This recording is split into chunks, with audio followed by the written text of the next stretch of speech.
Hi, friend. Welcome to Wild and Waking, a sacred space for the woman unraveling what no longer fits, remembering the truth that's always lived inside her, reclaiming her joy, her voice, her power, and rising fully, fiercely, and without apology. I'm your host, Emily Rushell, and together we'll explore what it means to live in alignment, lead with soul, and awaken a life of abundance, authenticity, and purpose. Let's begin.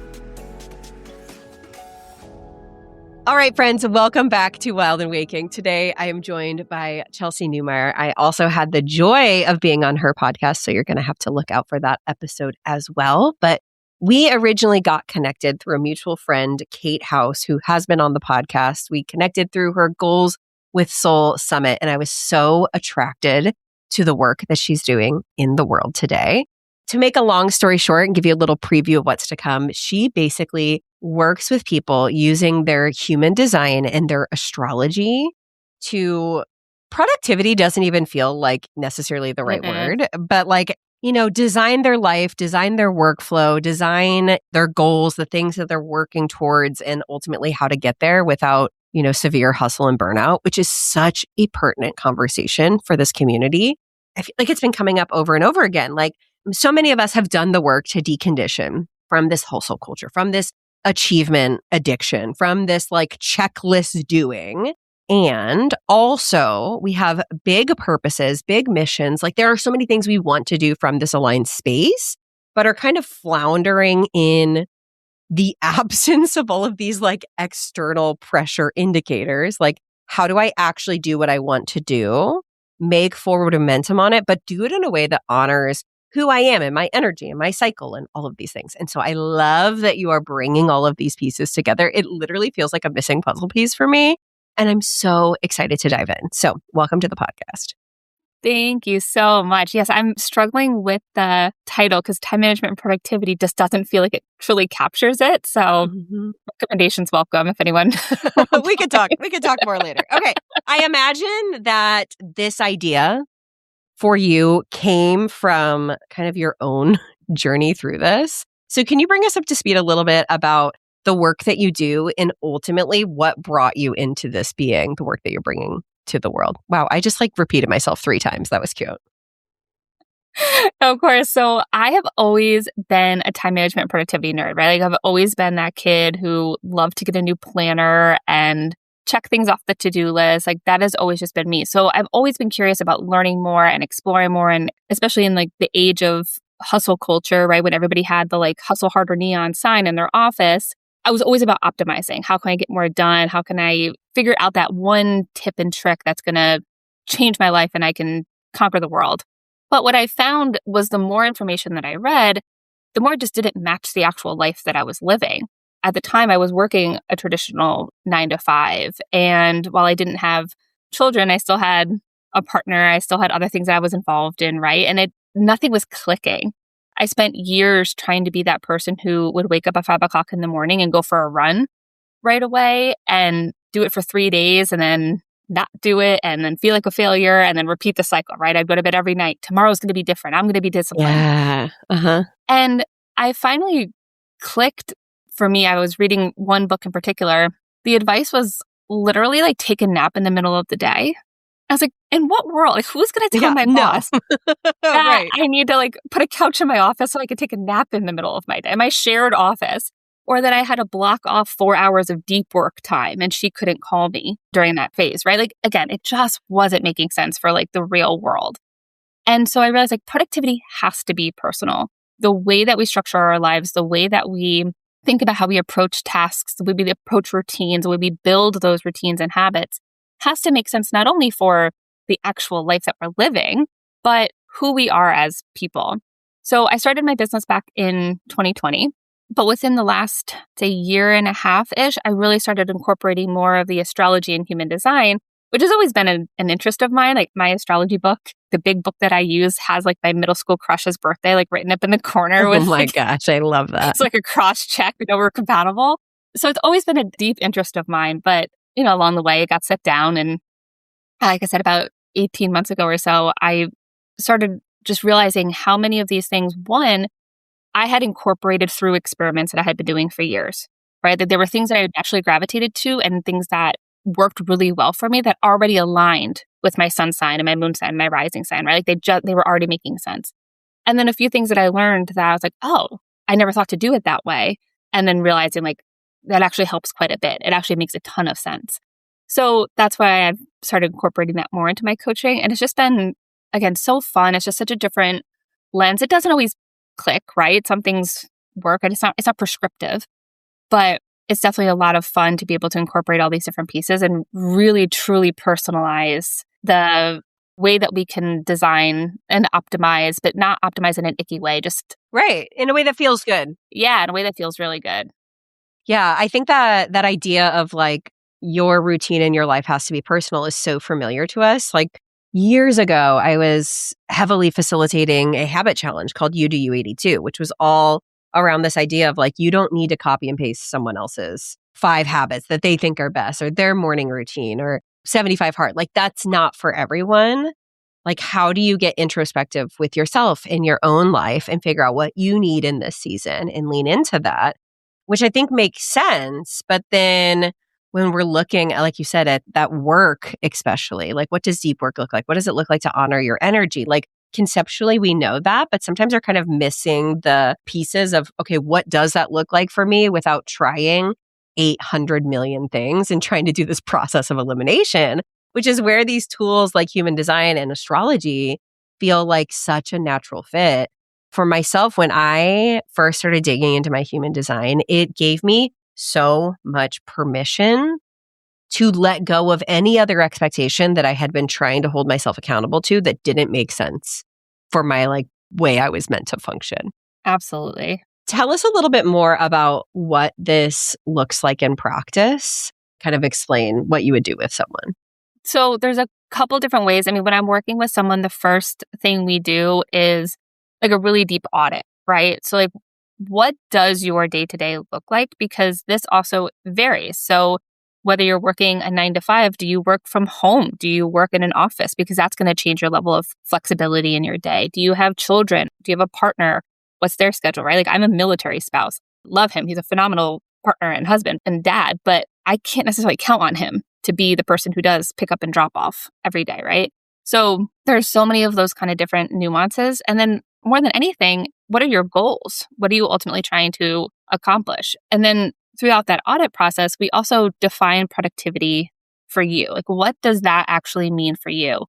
Because as we start moving away from the hustle culture and the sake of being busy for being busy's sake, right? We really want to make sure that what we're working on and what we're focusing on and where we're prioritizing is actually helping us reach whatever goal that might be. And that might be a daily goal, monthly goal, big life dream goals, right? So my definition of productivity is working on the right thing at the right time to help you reach your goals. So again, it's the right thing. So what's that specific task? Right time is time of day when you're most energized, time in your cycle. When you can focus on that, right?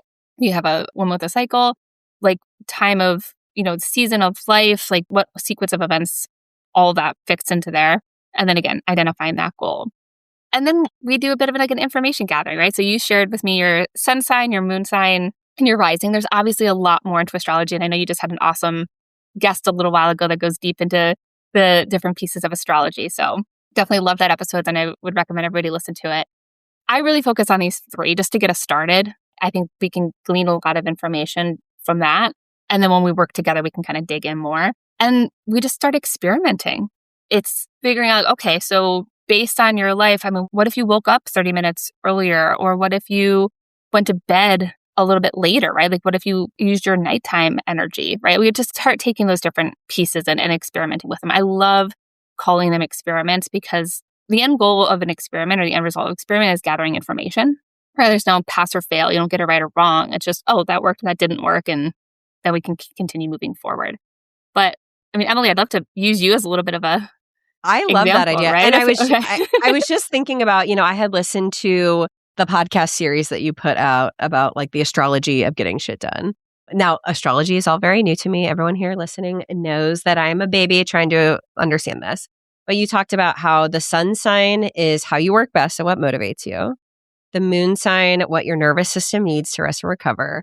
and your rising sign is how you start your day and meet the world. So yes, use me as a case study. Tell us more about how we can look at our charts and use that information to start thinking about how we design our day. Yes. All right. So you're an Aries sun, which is great.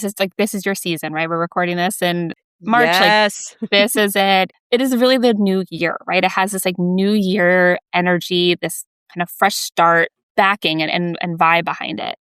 Aries work really well in like short bursts and blocks of times, right? Like they're sprinters, so they're starters. They have ignition. It's a fire sign, right? So you just think of that like that spark when I think of Aries. So you're likely going to have a better, more productive day if you find kind of like shorter blocks of time to really kind of crank things out versus like a Capricorn who has a more kind of sustained energy to be able to work through and crank things out at a more kind of sustained pace. Aries also does really well with like very specific targets. Like you can work in the ambiguous, but you're going to be much more productive if you like sit down at your desk and like, all right, here's a checklist. Here's a very specific task I have to work on. I have 30 minutes. I'm going to crank it out, which is also great. Like with mom energy, right? Again, we only have so much time. So we have to maximize the time that you do have. So again, when I think about an Aries, it's also like just kind of going, right? Like you're not necessarily waiting for perfection. You're not necessarily waiting for it to like even be fully kind of visioned in your mind, right? Like you just have to like, you're just going to start going and it's just going to kind of build. You know, you're the epitome of like build the plane as it's flying, right? Like yes. It's kind of that. So what's really exciting about that is now that when you know that, like let's say this was newer information to you or you've been trying to like block your calendar for 2-hour blocks of time. And then you get so frustrated with yourself. You're like, oh my God, I cannot sit here for 2 hours. What is wrong with me? Mm-hmm. Yeah, because that's not your sun, right? Like that's not your motivation. You're not going to be motivated by a 2-hour block of time always. You're going to have to break it up. And it's not that you can't work for 2 hours. That's not true at all. It's just you're going to have to kind of think about those times in smaller increments and give yourself really specific tasks during each of those like sprint work times. You also have a Pisces moon, which I have too. Your moon is like where you are relaxing. It's where you kind of re-energize yourself. And this was so funny for me because I'm also a Leo sun. So I was like, I don't want all this moon energy. I don't want all this like water emotional. Like, what am I supposed to do with that? I was just like, so like, to all of it. But when I, again, started learning more and realizing like, I was already doing these things. Like my entire life, I have, if I'm feeling stressed or overwhelmed, like a nice long hot shower or a bath or like even washing my hands would just like kind of snap me out of that starting kind of like that overwhelming spiral would kind of snap me out of feeling stressed or help me relax. And I was like, oh, that's what my moon needed anyway, right? Yep. But what I never did as an extrovert, as a fire sign, was be alone, right? Like that sounded terrible to me, like to have alone time or space to like think and recharge. I was like, I don't need that. I'm an extrovert. Like let me go be with my friends. But I realized like once I started taking that time to actually decompress alone, because Pisces, like they have a tendency to absorb other people's energy, right? Mm-hmm. Like, so again, not always a bad thing, but it can start feeling weighty on you. It can start kind of slowing you down. So having that alone time to decompress, being able to, I said, use kind of water therapy can be really, really helpful. And so incorporating that into your day when you start feeling overwhelmed or start feeling, if you're like, I don't know what to do next, that's a great time to go do that because you're going to get the best ideas in the water, in the shower. Like I have a notebook that sticks on the wall of my shower because I like get so inspired when I'm in the shower. I'm going to need my kids to like actually leave me alone in the shower for that to work. But yeah, no, I definitely appreciate that. So I have like, my son is like, I'll be like glass things and he just like stares. Like he's like, can I come in? Like knocking on the door. Yep. No, but that's so true. Like catch me in a bath all the time. Or like by water. Yes, absolutely. Yes, by water. Yeah. You can get to an ocean, like beach, lakes, like that is paradise. Well, and in my environment, in human design is shores also. So those play really well together. Same. Yes. So the rising, again, it's really how we show up into the world. It's like how others kind of see us as well. So you have a Leo rising, which is very like main character energy, right? Again, so lots of fire in your big three, which is really fun and really makes sense for the work that you do. as a coach in your business. And for Leos, it's like a great way to kind of find motivation is like getting yourself ready for the day. And I found that even when I started working from home during COVID and, not necessarily having to get dressed up every day, I never worked well if I stayed in my pajamas every day. Yeah. It's not that I had to get like fully dressed. Like I would still change out of my clothes. I would, wash my face, like do something with my hair. Like even just getting a little bit ready, putting on some jewelry really helped me just feel like I was showing up, because Leos do their best work when they feel seen. So if you are posting content, for example, like you're probably, I don't know if I'll call you out, but like you're probably like checking like how many views you got, right? Like you want to like see what the traction is and who's kind of paying attention. So no, that's a bless and release for me. Once it's out there, good, someone either saw it or they didn't. Good. I love that. We've left that behind. It's, if you're on my stories, I'm a bridge troll. And if you watched it, great. And if not, whatever.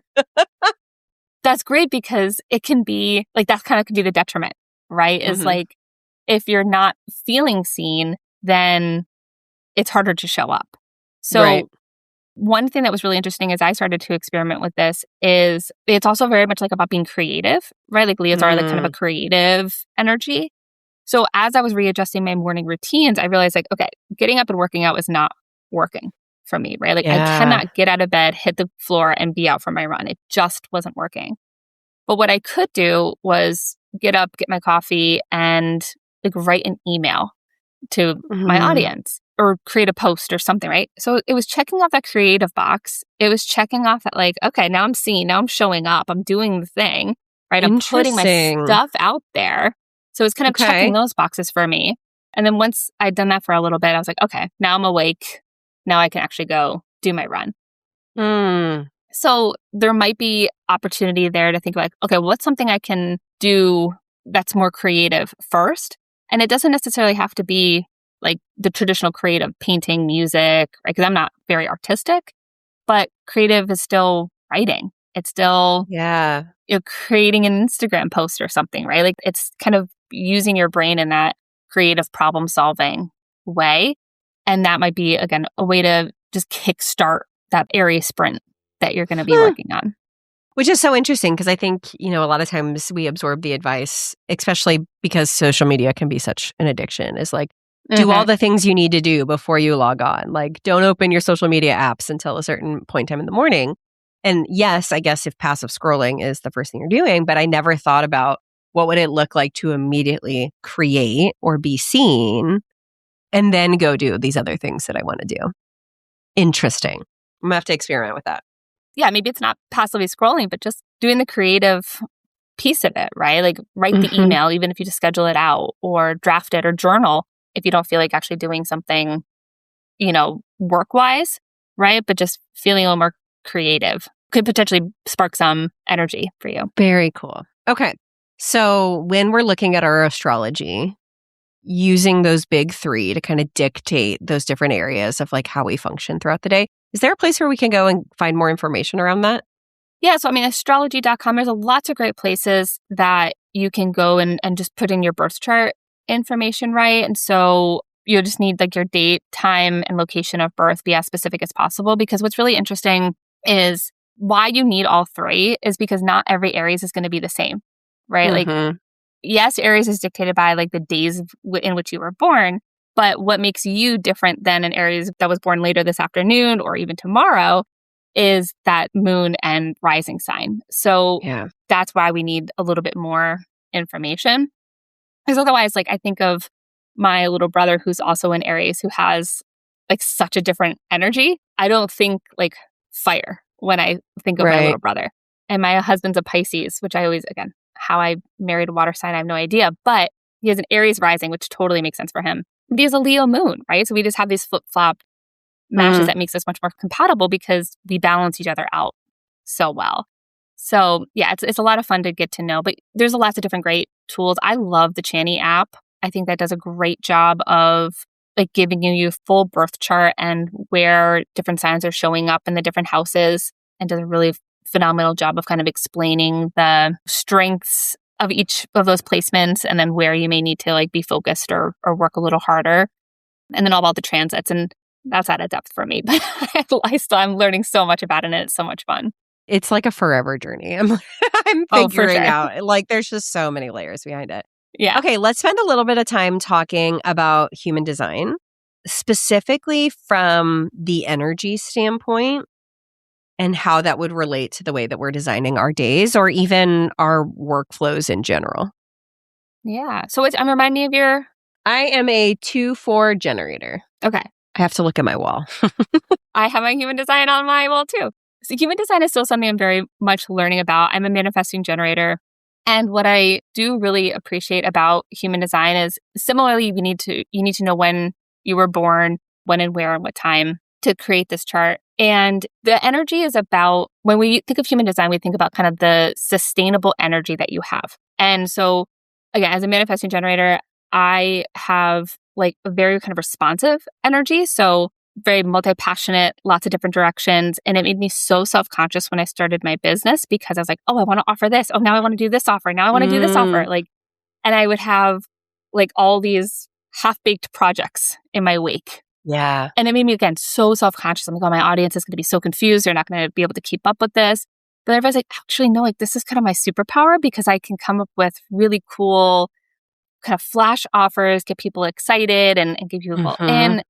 So it is such a eye-opening tool that we can use to help us reinforce like, okay, this is a superpower, right? How can I turn these things into a superpower? But it's also about being really responsive. So if I'm trying to force content or an idea, it's so hard for me. It's just like I need to give myself space and not feel like, oh my gosh, what's wrong with me? But if I'm listening to a podcast out for a walk, or if I'm even listening to music, like if I'm moving or talking on a podcast, I could respond really fast. And this will give me energy and ideas for the rest of the day. Right. So manifesting generators should always have like their notes app open to be able to capture those things. Yeah. One of my very best friends in life and business is a Manny Gen. And that was so much deconditioning that she had to do of like, it's not a problem to like hyper focus on something and bring something to life and do it and love it and then like bless and release and move on to something else, right? Because we're told like, oh, that's flighty or that's flaky or you're inconsistent. And in reality, like she and many, many gens, it sounds like, need that like flexibility, that variety, that creative burst, that like, let's go, like keep up with me. I'm moving on to something else and you're either coming or not. And like she really shines when she allows herself to do that. Absolutely. And it's reflected in my career path, right? The number of jobs I've had, the number of hobbies I've had. And I think many gens make up the largest population of human design types. So yeah, you probably have a flaky friend in your... That's exactly how I felt. But when you think about like projectors or generators, like generators have a more kind of sustained energy level in terms of being able to work and come up with ideas, create things. Projectors need more rest, as throughout their work sprints. So, and then again, like there's just so many different ways that you can use that information to really dig into how you're waking up and how you're thinking about morning routines and how we're setting the right foot forward on energy in our day. Yeah, I was looking at this specific episode and you had said reflectors are highly environment driven and cyclical in output. Manifestors work best with autonomy and independent initiation. Projectors are designed for focus, guidance, and deep rest. We talked about Manny Gens. And then me, being a generator, thrive with meaningful momentum and satisfying routines, which really caught my attention. I think I had heard you talking about this somewhere else too, of like, what does it mean to build a routine that is truly yours and that you love and that feels satisfying, which is like decentering the idea of like having to do a morning routine that is like, oh, I have to wake up tomorrow and do it. And I have to be held accountable to it. And like, it's such a slog. And then I'm going to like fall off the wagon, blah, blah, blah, blah. So what would it look like for a generator or anyone to build a routine that's aligned and that they feel just as excited to actually wake up and do because it's just fundamentally part of who they are and what they need? I think morning routines are so critical, but I don't mean that in like a make or break way. Like you have to have one. What I mean is that the intention behind that routine is really what I focus on first.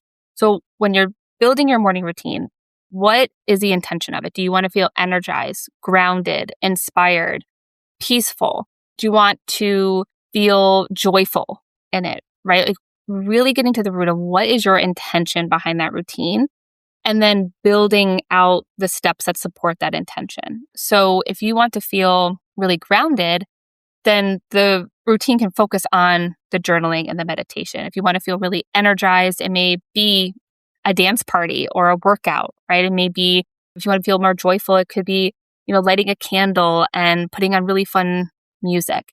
So once we understand what the intention is, it releases a lot of the expectation of what the routine has to look like, because it also gives you the flexibility to build what I'll call good, better, best routine. And I'll talk about that in a second, but it removes the expectation that it has to be first thing in the morning. Like, I think that was a big thing for me of like, I can set the intention of how my day is going to start at any time. And sometimes my morning routine happens at lunchtime because morning chaos of getting my son to daycare and he wakes up early or he wakes up late. He's wildly an inconsistent sleeper. So if I'm going to take him to daycare, right, like there's so many different factors that work into my morning routine or just my mornings in general. So sometimes I don't get to it till the afternoon. Sometimes I don't get to it till before bed, but I'm still setting the intention, right? It's still, I have a purpose of feeling grounded and organized.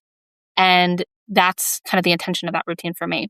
So a good, better, best approach also gives you the flexibility to adjust the routine so that it doesn't become this all or nothing thing that you can fail at, right? So the best case scenario, my morning routine includes, I have a gratitude journal, I have a visioning practice that I do, I track some business stats every week, I journal, and I do a card reading, like a tarot card reading.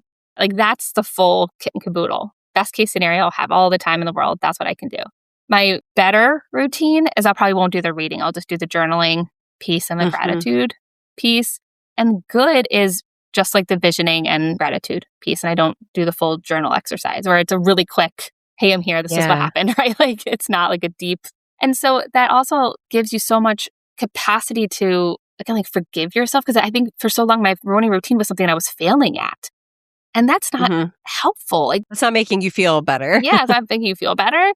So how can you build kind of that ideal routine and then scale it back so that you can still show up in a way that's meaningful, still get that intention, still get that, kind of reach the goal of the routine without it becoming something that is overwhelming or the expectation of someone else, right? Like I don't meditate. I'm not going to sit here and do it. And I won't pretend that I can.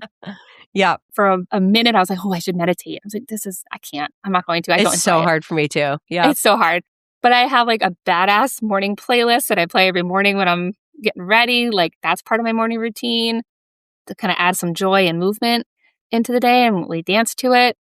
And then when I can sit at my desk and have the time, that's when I bust out morning routines. Yeah. I also think like making them flexible and movable with you is really important. So my routine is a very unsexy binder because then I can just take the pages out when I'm traveling and makes me able to be consistent with it. Yeah. Well, I love that good, better, best approach like allows for the rhythms of life as they change, as we have kids, as we have busier days, as we're traveling, as we're doing this, as we're doing that. It's letting go of that all or nothing mentality. And like, what are really these like anchor points that make me feel the way that I want to feel? And in the best case scenario, I have all the time and energy and capacity in the world. Here are all the things I would love to do. And if that isn't possible, okay, what are the like core pieces of it that I can prioritize when those kinds of days happen as well? And that builds that, not even consistency, because I feel like that's also a like hustly word, but like the ritual of it, the ritual of devotion to yourself that makes you feel the way that you want to feel and kind of grounds and anchors you from day to day to build the reality that feels the way you want it to feel. Because that's ultimately what we're after, right? It's not these external checklists. It's not these like arbitrary things we feel like we should be doing. We want to feel a certain way and build experiences that support that. And so when we like decenter these external expectations, root into the way we are designed to function, and then create through the lens of the way we want to feel, it also doesn't feel like a chore anymore. It's like, ooh, exactly. I get to blah, blah, blah, blah. Like, I know I'm not the only one who goes to bed at night, like dreaming about the coffee I'm going to have in the morning. It's the best. Absolutely. Yes. Well said. Thank you. That's exactly it. It's a ritual. And I want you to feel obsessed with it. I want you to be really excited about it and be able to have that time without it feeling like another expectation or another thing to check off your to-do list. Okay, this is a little bit of more of a work-centric question, but actually could be applied to a lot of things. How do you help your clients, or maybe what does it mean for you to have a productive day? Because we all have this like endless to-do list left to our own devices. We can constantly be like, oh, I didn't do enough. I didn't do enough. I didn't do enough. I didn't do enough. But like, what does it actually mean to be productive? I think that the answer to that is it depends and changes every single day, especially as someone who has a cycle, like, right? Like if I'm in my luteal phase, a productive day for me is like showing up in as good as mood as I can to the meetings I have, right? I still have a 9-to-5 job. So it's like showing up and doing the bare minimum for the day, right? That is still a productive day. I showed up. My clients have everything that they need. And that was all I could manage. But on days when I have more energy, on days when we have more energy, what productivity means to you. So it's making progress in my mind. At the bare minimum, it's just seeing progress towards your goals. And so if your goal is thinking from a business perspective, what are the bare minimum tasks that you have to do in order to get in front of your audience or be selling every day or to deliver value to your clients? If you're training for a race or working out, like, did you go for a walk or what's the run that you did, right? Like it's the moves that we're doing to see progress towards our big vision and our big goals.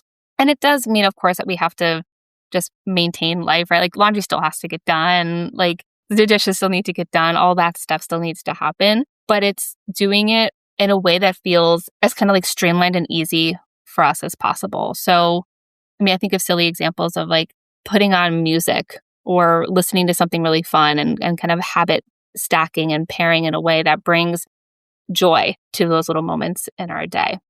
But it was a very long-winded answer to the question, but it's really, it's progress. It's progress and compassion for ourselves. Mm-hmm. Yeah, I know for me, it has really looked like as I've explored tools, as I've gone deeper within myself, as I've done this really big identity work, it's like letting go of all the expectations that are rooted in something outside of myself and don't belong anyway, getting really clear on who I am and what I want to bring to the world, and like letting that be enough. Like really dialing in on what's actually going to move the needle forward. What do I actually need to do? What do I actually want to do? Because I think even as entrepreneurs, like there's a million things we can and should be doing. And even just to use an example over the last week, like I spent 2 or 3 weeks spiraling and stressing out about a sales page for the retreat that I just launched. And I was like, oh, I need to have a commercial on the podcast. I need to have the sales page. Like I really wanted to do something that was going to be very beautiful and sustaining and show the depth of the work that was going into this. And I finally got something together and I'm like, I still hate this. Like it just didn't feel right. I am in a season. I have a newborn. There's only so many hours. And so I ended up doing what felt fun, which was creating some content, writing some emails with a basic checkout link. Like literally just a Thrive cart. Here's some information. Here's where to plug in your stuff. Sold out the retreat. And it was like, would that sales page have been amazing? Yes. Like, do I wish I could have accurately brought this vision to life in the way that I saw that was possible? Like, could I have done all of these other things? Yes. But like, did I actually have to? Right? And so often we imagine all of these like really big scenarios as the expectation of like, if I don't do all of these things, then the thing that I want to bring to fruition is going to fail. And like case in point, it didn't. It was fine. And so I think that can be a really important exercise in using tools like astrology and human design to filter through those expectations, those rules, those obligations, those would, could, shoulds, to hone in on who am I, how do I function, what do I want to bring to the world, and how do I set up my day in a way to do that in a way that continues to feel good is so powerful. So I love what you are doing. I've really been enjoying the Astrology of Getting Shit Done podcast series. I know you have another podcast. So tell us more about all of these different ways that we can get connected to you, because you are a managen and have so many cool things to offer. Yes. And by the time this podcast is out, There might be more. But yeah, so the best way to connect with me is on Instagram at Chelsey and Coaching. It's Chelsey with a Y. But yes, I have a podcast called The Cosmic Productivity Method. And that is really where I talk all about like some basic tenets of productivity and time management, but also weaving in ways that we can use the different components of astrology, the different components of human design, but also just what makes sense for you, right? Like your chronotype. Are you working full time or an entrepreneur? Both, what kind of, again, thinking about all those different pieces that play a role in how we build and show up in our life. I do have a free podcast series called The Astrology of Getting Shit Done. I'll make sure that there's a link for that. Because I brought it up like 4 times. Yeah, and it's just so fun. I created that, and I actually created that whole thing. I was at a conference for work, and I like brought my mic in my carry-on bag so I could record it in a hotel when I had like quiet and space. And so, yeah, it's a really fun series, and I encourage everybody to check it out because there's a little something in there for everybody. Love that. Okay, question I ask every guest on the show is, what does growth look like for you in this season? I think I'm having a lot of fun right now growing and learning without the expectation of being an expert, right? So astrology is something that I've always loved, and I'm learning so much about it. Same with human design, that is newer to me, but I'm getting so deep in learning about it. And I love being on podcasts, and I'm like kind of catalog. It almost feels like a quiz sounds like a terrible example, but it feels like I'm like continually seeing it all come together. Is the best way to say it, right? I'm seeing all of this work coming together in a really meaningful way. And so growth for me is just learning and digging into things that I am really excited to learn about. So cool. Well, thank you so much for being here, Chelsey. And for anyone listening, if you have further follow-up questions around what this could look like for you, I'm sure that Chelsey would be delighted to hear from you. We'll include links below on ways to work with her so that you can design your routine, your ritual, and your life in the best way that is optimized, using that word in the best way possible, so that your life and work and everything and beyond feels as good as you want it to. So thank you so much for joining us today, Chelsey. Thank you, Emily. It was great to be here. Hey friend, I hope this conversation sparked something real in you, something that feels like truth, curiosity, or the courage to keep becoming. If this episode resonated, I'd love for you to share it. Take a screenshot, post it to your stories, or send it to one of your friends. You can always find me over on Instagram at Emily Rushel, where I love continuing these conversations and hearing your takeaways. Truly, your DMs are one of my favorite parts of podcasting, so don't be shy. I'd love to reflect and connect with you over there. I'm so grateful to be surrounded by a community of women who ask hard questions, sit in the discomfort of the unknown, blaze new paths forward, and ultimately come home to their wild and waking selves. See you next week.